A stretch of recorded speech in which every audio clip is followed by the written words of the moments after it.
Good morning students. आज मैं स्वर संधि आप लोगों को पढ़ाऊंगी। ठीक है। कल जो मैंने आप लोगों को एक वीडियो भेजी थी संधि चैप्टर की, उस वीडियो में हम लोगों ने पढ़ा था संधि क्या है। यही तो पढ़ा था ना। संधि क्या है? संधि का अर्थ होता है मेल करना। तो संधि में था कि जब दो वर्णों का परस्पर मेल होता है, उससे जो विकार उत्पन्न होते हैं या परिवर्तन आता है, उसे हम संधि कहते हैं, है ना। इसी क्रम में हम लोगों ने पढ़ा था कि संधि के 3 भेद होते हैं। जैसे देखिए आपके बुक में दिया है ना, स्वर संधि, व्यंजन संधि और विसर्ग संधि दिया है ना। मैंने आप लोगों को उस वीडियो में स्वर संधि भी समझाया था। स्वर संधि में क्या है देखिए, दिया हुआ है इसका। स्वर संधि में हम लोगों ने पढ़ा था, जब दो स्वरों का आपस में मेल होता है ना, तब उनमें जो परिवर्तन, बदलाव, विकार आता है, उसे हम स्वर संधि कहते हैं। जैसे उदाहरण में मैंने आप लोगों को बताया था, ये देखिए मैं आप लोगों को यहाँ पर लिख कर रखी हूँ, आपको बताती हूँ। ये देखिए यहाँ पर मैंने किया है भोजनालय, है ना। उदाहरण में देखिए मैंने लिखा है भोजन धन आलय। अब भोजन में देखिए न वर्ण दिख रहा है। न, जैसे आप न का उच्चारण किए तो क्या आया? अ का उच्चारण आता है ना। अ धन और आलय में का आ, तो आ लिया हमने। अ और आ मिलकर क्या बना? आ ही बनेगा। तो क्या बन गया? भोजनालय। दूसरा देखिए पुस्तक, ये मैंने यहाँ पुस्तक लिखा है, पुस्तक धन आलय। तो पुस्तक में भी देखिए क अ हो गया, आलय आ हो गया। अ और आ मिलकर क्या बनता है? आ। तो बन गया क्या? ये पुस्तकालय बन गया। ठीक है। अब इसी क्रम में देखिए हम स्वर संधि को हमने कल वीडियो में पढ़ लिया। स्वर संधि के भी 5 भेद होते हैं। देखिए यहाँ आपका दीर्घ संधि दिया है ना, ये ध्यान से देखिए, दीर्घ संधि। इसके बाद आता है गुण संधि, ठीक है। इसके बाद आएगा वृद्धि संधि, है ना। इसके बाद वृद्धि संधि के बाद आपका आएगा यण संधि। यण संधि देखिए यहाँ ऊपर दिया है ना, ये देखिए आपका यण संधि दिया है। यण संधि के बाद आता है अयादि संधि। इसको बेटा स्वर संधि के जो 5 भेद है ना, इसको क्रम से जानना बहुत जरूरी है और क्रम से आपको याद रखना होगा। पहला दीर्घ, दूसरा गुण, तीसरा वृद्धि, चौथा यण और 5वां अयादि संधि। ठीक है। अब इसी क्रम में हम एक एक करके समझते चलेंगे कि दीर्घ संधि है क्या। अब यहाँ देखिए दीर्घ संधि क्या है। दीर्घ संधि में बताता है कि जब हर्ष या दीर्घ अ, छोटा उ स्वर, स्वर्ण हर्ष स्वर कहलाता है, और जब ये दीर्घ स्वर से मिलते हैं तो दोनों स्वरों को मिलाकर दीर्घ स्वर बन जाता है। ठीक है ना। जैसे यहाँ बहुत ध्यान से समझने की कोशिश करिएगा। अ धन अ मिलके आ बनता है, छोटी मिलकर बड़ी बनता है, छोटा उ छोटा धन छोटा उ बनकर मिलकर क्या बनता है? बड़ा उ। अ और आ मिलकर आ बन जाता है, छोटी बड़ी मिलकर बड़ी बन जाता है, छोटा उ बड़ा उ मिलकर बड़ा उ बन जाता है। ठीक है ना। अब इस क्रम में तो आपको ये समझ में आ गया कि क्या मिलकर क्या बनता है। अब इसको समझिए, यहाँ पर लिखा है भाव धन अर्थ। क्या लिखा है? भाव धन अर्थ। भाव व में क्या आ रहा है? छोटा, है ना। तो भाव और फिर उसके बाद अर्थ लिखा है, तो व जो है अ हो गया और एक और अ हो गया, तो दोनों अ मिलकर क्या, यहाँ देखिए अ और अ मिलकर आ बनाना। तो उसी तरह यहाँ से व में अ है, व छुपा है, और अ आ गया अर्थ, तो दोनों अ मिलकर क्या बन गया? आ की मात्रा। तो भावार्थ, है ना। इसी तरह दूसरा देखिए, ध्यान से देखिए, रवि धन इंद्र। अब रवि में देखिए र और व में छोटी की मात्रा लगी है, और धन इंद्र, इंद्र में भी क्या है? छोटी ई लिखा हुआ है। अब ये ई, यहाँ जो ई आ रहा है, ये ई और ये जो इंद्र में ई है, ये दोनों ई मिलकर क्या बन जाएगा? बड़ी ई हो जाएगा। तो यहाँ क्या हो गया? रविंद्र। ठीक है। इसी क्रम में आप समझते जाइएगा, हर एक शब्द को लिखकर आप घर में खुद से प्रैक्टिस करिएगा समझने की कि ये कैसे हो जाता है। इसके लिए आपको ये सूत्र ध्यान में रखना होगा कि अ मिलकर आ बना, छोटी ई छोटी मिलकर बड़ी ई बना।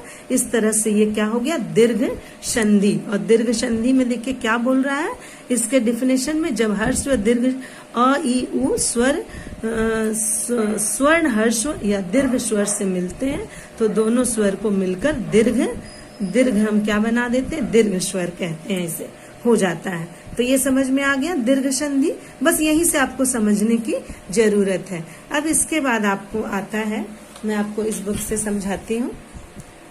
अब इसमें आ गया गुण संधि। गुण संधि को भी इसी क्रम में समझते हैं।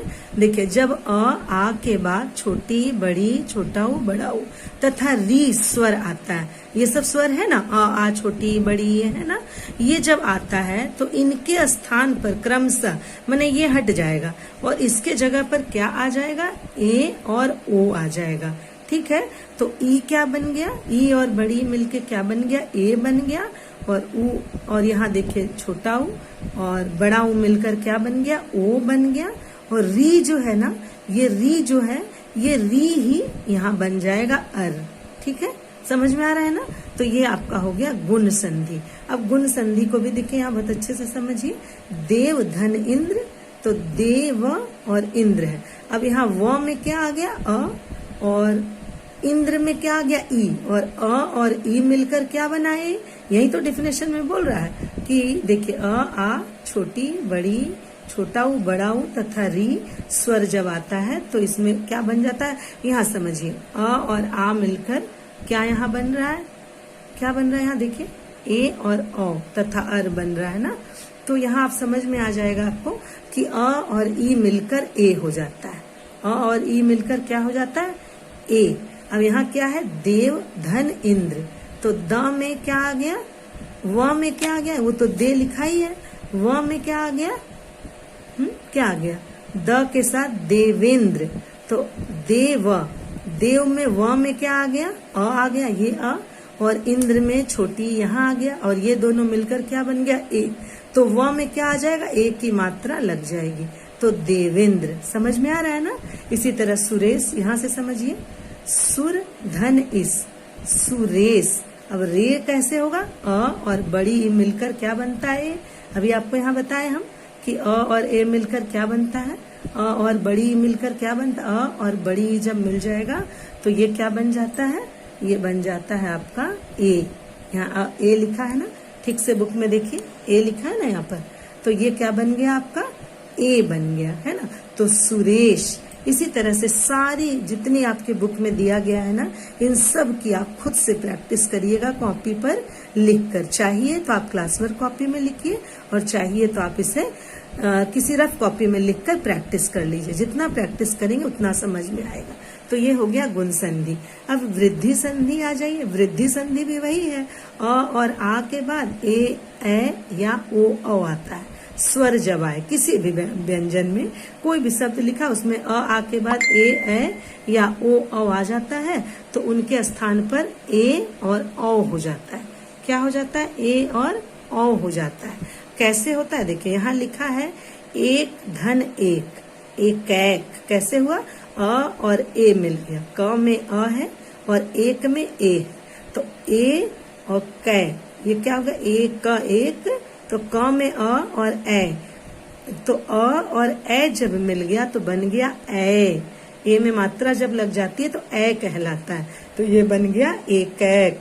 इसी तरह तथा धन एव, तथा धन एव, तो था में आ की मात्रा है और आ और ए जब मिल गया तो ए बन गया। यहाँ पर भी अ ए से भी ए बनेगा और आ और ए से भी ए बनेगा। ये सारे सूत्र आपको ध्यान में रखना होगा, आपको याद रखना होगा कि अ क्या बन जाता है, आ ए या ओ स्वर जब भी आएगा तो इनके जगह पर ये क्या बन जाएगा, ए और ओ बन जाएगा। तो वो शब्द के ऊपर डिपेंड करता है ना कि किस कंडीशन में आप कैसे बदलेंगे। ठीक है, अब आ गया यण संधि। यण संधि भी उसी तरह से, छोटी बड़ी छोटाऊ बड़ाऊ या री के बाद कोई अन्य स्वर आ जाए तो उनके स्थान पर क्रमशः य व और र हो जाता है। अब तक देखिए हम लोगों ने ऊपर क्या देखा था, केवल आ का देखा था, है ना। अब यहाँ पर हमने छोटी बड़ी छोटा वो बड़ा वो री देखा, तो री से क्या बन गया, ये देखिए यहाँ पर ई और अ मिलकर क्या बन गया, य। अब ऐसे आधे वर्ण व्यंजन लिखने पड़ते हैं। व्यंजन में जैसे हमें लिखना अत्यधिक, तो वहाँ आधा त का इस्तेमाल करना है, प्रयोग करना है, य लिखना है।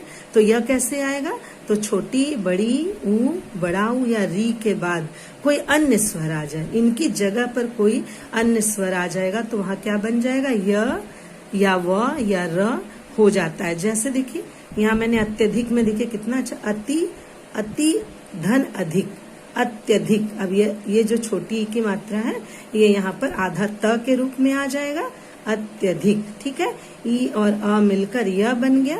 क्लियर हो रहा ना यन संधि। इसी तरह 2-4 इसमें प्रति धन एक प्रत्येक बन गया, आधा त। आधा व्यंजन लाने के लिए आपको ये बदलाव लाना पड़ता है। तो ये सूत्र आपको ध्यान में रखना होगा कि ये इसकी जगह पर क्या हो जाता है, ये आपको ध्यान में रखना होगा। ठीक है, तो इसे आप लोग अच्छे से याद कर लीजिएगा, और याद से ज्यादा है कि प्रैक्टिस करिए। सारे शब्दों को लिखेंगे तो आपका प्रैक्टिस हो जाएगा। ठीक है, अब इसके बाद हम लोग चलते हैं अयादी संधि। बहुत जल्दी जल्दी समझेंगे इसको। हालांकि अभी 7th स्टैंडर्ड के लिए इतना ज्यादा जरूरत नहीं पड़ेगी आपको, फिर भी आपको जानना होगा क्योंकि आपके बुक में दिया है। यदि ए ए ओ औ के बाद कोई अन्य स्वर आता है, कोई भी अन्य स्वर, तो उसके स्थान पर अ आय औ आओ हो जाएगा। ये आपको ध्यान में रखना पड़ेगा कि इनकी जगह पर कोई भी अन्य स्वर आ जाए, ये नहीं आएगा। तो आपको क्या करना होगा, ये शब्द लाने पड़ेंगे। अब देखिए जैसे शयन, तो से धन अन क्या बन गया, शयन, क्योंकि ए और अ मिलके अय हो जा रहा है। दिख रहा है ना, अय और अ मिलके आय हो जा रहा है, ओ और अ मिलके औ हो जा रहा है। क्लियर हो गया ना अयादी संधि। अब हम लोग एक नजर में समझेंगे व्यंजन संधि। व्यंजन संधि बहुत ही आसान है बेटा। दो शब्दों के मेल से व्यंजन या व्यंजन का स्वर के मेल होने पर जो परिवर्तन आता है उसे हम व्यंजन संधि कहते हैं, है ना। जैसे व्यंजन का स्वर का स्वर से मेल हो जाएगा और व्यंजन का व्यंजन से। हाँ, तो इसमें क्या होगा, व्यंजन का मेल होने से जो भी बदलाव आएगा उसे हम क्या कहेंगे, व्यंजन संधि कहते हैं। ठीक है ना। इसमें देखो जैसे सत धन आचार सदाचार, है ना। अब सत्य आधा त है यहाँ, सत्य, तो ये हो गया क्या, आचार।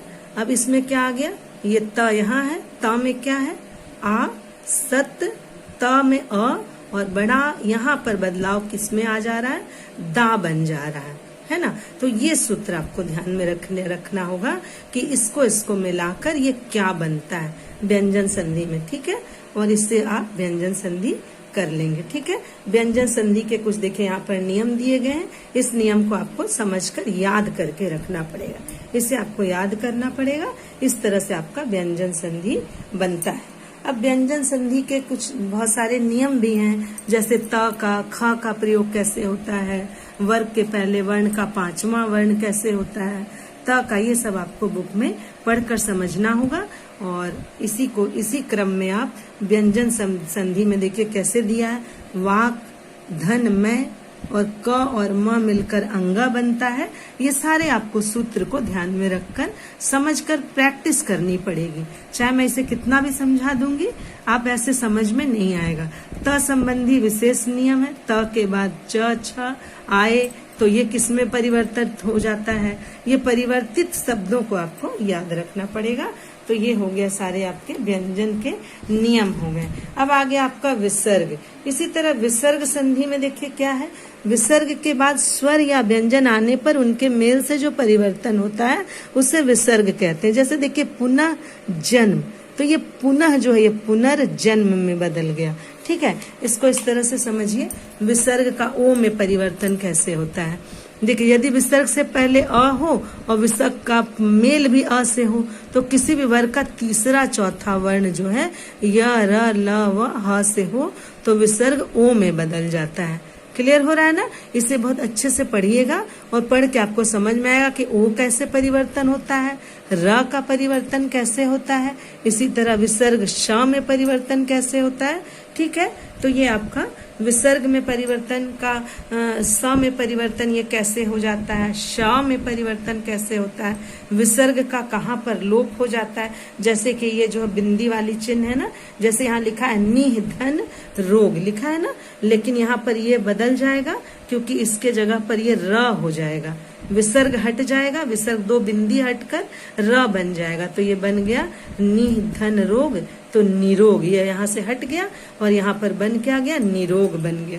ठीक है ना, निह जोड़ धन रज, अब ये हट गया, आपका विसर्ग हट गया और यहाँ पर आ गया र, ये लुप्त हो जाता है, तो यहाँ आपने क्या लिखा, नीरज। इसी तरह से आपको विसर्ग में परिवर्तन का ना होना, यदि विसर्ग से पहले अ हो और विसर्ग का मेल क या प से हो, तो विसर्ग में जैसे प्रातः काल, तो यहाँ पर त के आगे आपने विसर्ग लगाया और दोनों को जोड़कर क्या बना दिया, प्रातः काल। ठीक है, तो इस वीडियो को आप लोग डाउनलोड करिए और अच्छे से इसको प्रैक्टिस करिएगा बेटा। और इसके सारे एक्सरसाइज देखिए मैंने भर दिए हैं, ये मैं आपको ऑनलाइन क्लासेस में करवा दूंगी। ठीक है, इस वीडियो को डाउनलोड करिए और इसे अच्छे से पढ़कर प्रैक्टिस करिएगा। ठीक है, और मैं आपको ऑनलाइन क्लास ट्यूसडे को ये सारे एक्सरसाइज आपको फिल करने हैं बुक में भी, और क्वेश्चन आंसर मैं आपको दे रही हूँ। जैसे संधि का शाब्दिक अर्थ क्या है और स्वर संधि किसे कहते हैं, व्यंजन संधि किसे कहते हैं, ये आपको लिखना होगा। ठीक है, थैंक यू बच्चों।